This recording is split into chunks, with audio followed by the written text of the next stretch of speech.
So how are we going to get heat in the tires? When you guys come out of the pits, be careful, go up in the tree, grab the brake a little bit.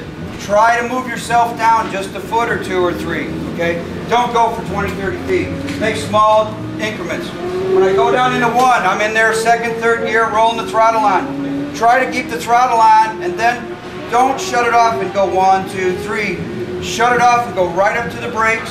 Start gently pulling them in, bang, bang, my downshifts. So I know I'm in second, first, whatever you need.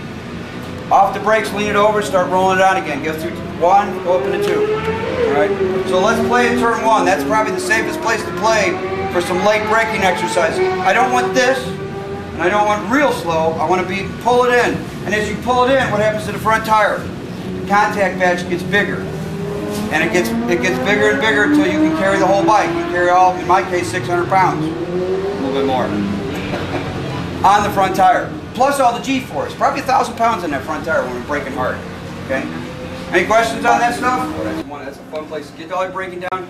Get that thing over. All my weight's over there. As soon as I get 7 done, halfway through 7, here's what I do with the bike. Leave the bike here and slide all the way over there and bring the bike down with me. Okay? Watch us do that when we're playing hard. Because now what I'm doing is take all my leg muscle here, push my butt all the way over to the side here, and then I'm ready to go. If I try to use these too much, the bike's not liking it. Plus I'm taking my center of gravity to get myself my turning point, getting for the clip point near this exit line. Great. That's a fun turn. Works you hard. But take it slow. I'm coming in over here and I almost hit, not hit, but get close to the inside curbing and let the bike arc out. How am I doing that? I'm in first or second gear and I'm on the RPM and I'm letting my RPM handle me through the turn. I'm not in third, chopped off. I'm not in first at the red line. Okay? Right? Makes some sense. You hear bikes, you guys run around, you hear us, it's like, because I like that turn, and I let the motor help me get through there, so I'm using the engine RPM to get that work done. Okay? And what that does is that sets me up.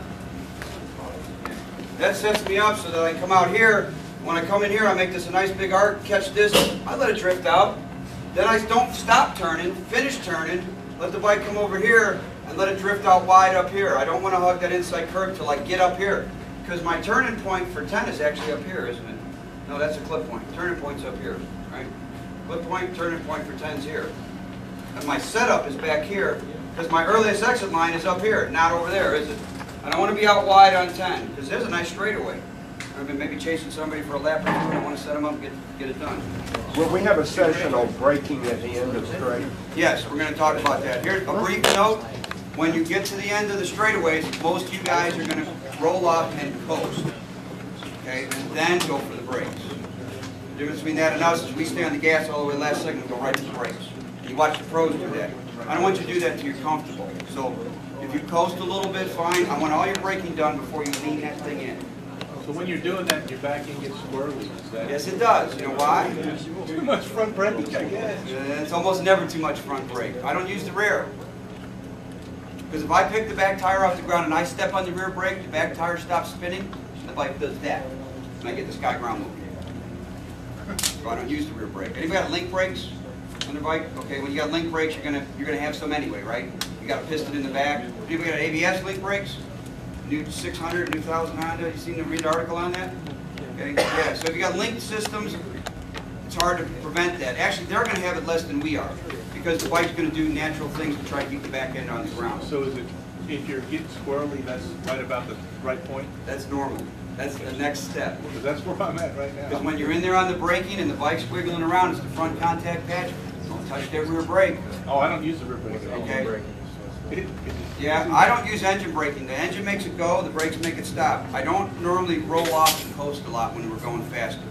Now, relax and let that happen. If you're on the brakes real hard, and the bike's wiggling around, you're on the brakes pretty hard, okay? You need to get off them babies before I lean it over, because you were not there yet. You're not in Ty Howard's class. He'll show you how to trail brake all the way to the apex.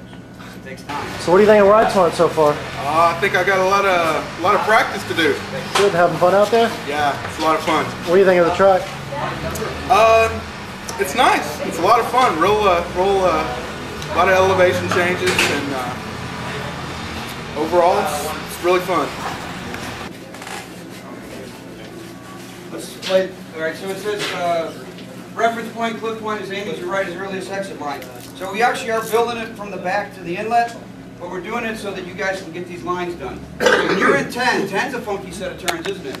Come into 9, down the hill, make this nice sweep. When you get into 10, like, where did 10 go? It goes out there somewhere.